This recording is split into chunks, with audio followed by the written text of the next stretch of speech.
Good morning students. നമ്മളിന്ന് പഠിക്കാൻ പോകുന്നത് പാഠം 10 പാഠത്തിൻ്റെ പേര് പൊതുജനാരോഗ്യത്തിൻ്റെ പിതാവ്. എന്താണ്? പൊതുജനാരോഗ്യത്തിൻ്റെ പിതാവ്. ഒരു സംഭവ വിവരണത്തിലൂടെ തുടങ്ങാം. ഒരു സംഭവം പറയുന്നതിലൂടെയാണ് ഈ പാഠം ആരംഭിക്കുന്നത്. ക്രിസ്തുവർഷം 1848. ഇപ്പോൾ ക്രിസ്തുവർഷം 1848 നടന്നൊരു സംഭവമാണിത്. സംഭവം നടന്നത് ലണ്ടൻ പട്ടണത്തിൽ. ഇത് നടന്ന എവിടെയാണ്? ലണ്ടനിലാണ്. കോളറ എന്ന മഹാമാരി പടരാൻ തുടങ്ങിയിട്ട് മാസങ്ങൾ കഴിയുന്നു. 100 കണക്കിന് മനുഷ്യർ മരിച്ചു കഴിഞ്ഞു. ആയിരക്കണക്കിന് ആളുകൾ രോഗബാധിതരുമായി. ലണ്ടൻ നിവാസികൾ രോഗഭയത്തിൽ അമർന്നു കഴിഞ്ഞു. അപ്പോൾ കോളറ എന്നൊരു അസുഖത്തെക്കുറിച്ചാണ് പറയുന്നത്. നോക്കിയേ, കോളറ എന്ന മഹാമാരി എന്ന് പറഞ്ഞാൽ ആപത്ത്. കോളറ എന്ന മഹാ ആപത്ത് പടരാൻ തുടങ്ങിയിട്ട് മാസങ്ങളായി. 100 കണക്കിന് ആൾക്കാർ മരിച്ചു.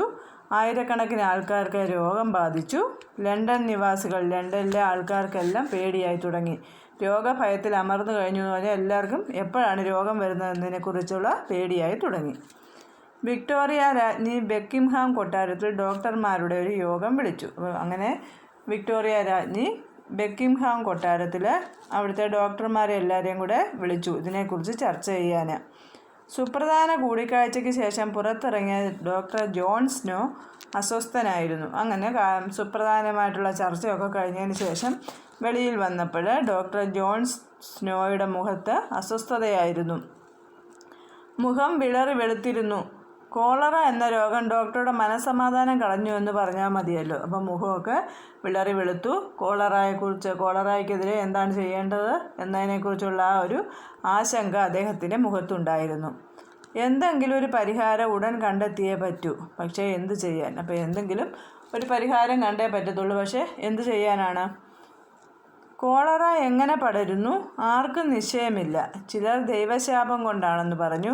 മറ്റു ചിലർ വായുവിലൂടെയാണെന്ന് സമർത്ഥിച്ചു. അപ്പോൾ ഇത് എങ്ങനെയാണ് ഈ രോഗം പടരുന്നത് എന്നതിനെക്കുറിച്ച് ആർക്കും അറിയില്ല. ചിലർ ദൈവശാപം, ദൈവത്തിൻ്റെ കോപം കൊണ്ടുണ്ടായ അസുഖമാണെന്ന് ചിലർ പറഞ്ഞു. മറ്റു ചിലർ വായുവിലൂടെയാണ് ഇത് പടരുന്നതെന്ന് പറഞ്ഞു.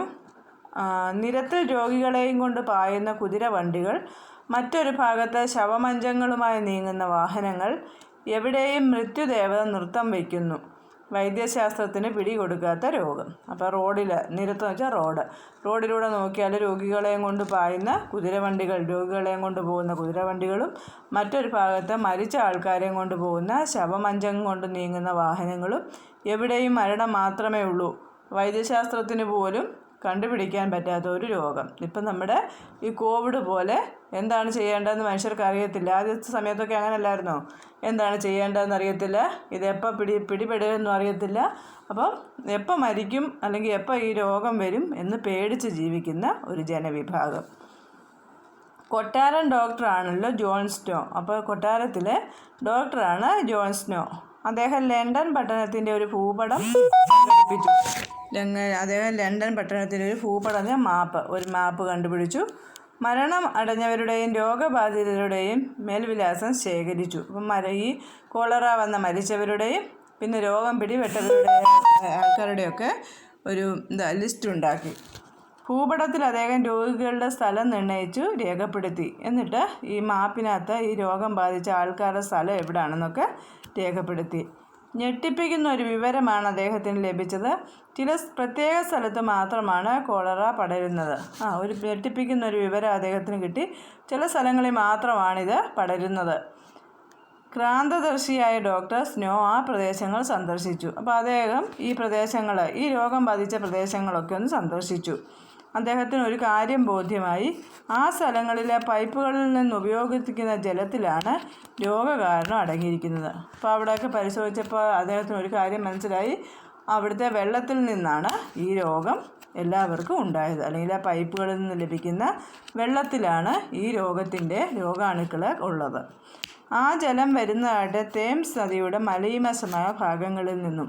ഈ ജലം വരുന്നത് തേംസ് നദിയുടെ മലീമസമായ ഭാഗം, മലീമസം എന്ന് പറഞ്ഞാൽ മലിനമായി കിടക്കുന്ന ഭാഗങ്ങളിൽ നിന്നാണ് ഈ പൈപ്പിലേക്കുള്ള വെള്ളം വരുന്നത്. ബുദ്ധിപൂർവ്വം ഡോക്ടർ ജലം ശേഖരിക്കുന്നതിൽ നിന്ന് ജനങ്ങളെ വിലക്കി. അപ്പോൾ ഡോക്ടർ ജനങ്ങളോടൊക്കെ പറഞ്ഞു, നിങ്ങളാരും ആ പൈപ്പിൽ നിന്ന് വെള്ളം എടുക്കരുതെന്ന് പറഞ്ഞു.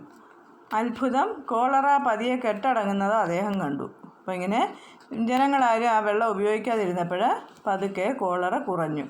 കോളറ എന്ന മഹാമാരി പകരുന്നത് കുടിവെള്ളം മലിനമാകുന്നതിലൂടെയാണെന്ന് ശാസ്ത്രലോകത്തിനെ അദ്ദേഹം ബോധ്യപ്പെടുത്തി. അങ്ങനെ കോളറ എന്ന അസുഖം ഉണ്ടാകുന്നത് മലിനമായ കുടിവെള്ളത്തിൽ നിന്നാണ് കോളറ ഉണ്ടാകുന്നതെന്ന് അദ്ദേഹം എല്ലാവരെയും പറഞ്ഞ് മനസ്സിലാക്കി. അപ്പോൾ ഇന്ന് അത്രയും മതി. എല്ലാവരും ഇത്തരം ഒന്ന് വായിച്ച് നോക്കുക. എന്തെങ്കിലും സംശയം ഉണ്ടെങ്കിൽ ചോദിക്കുക. ഓക്കെ.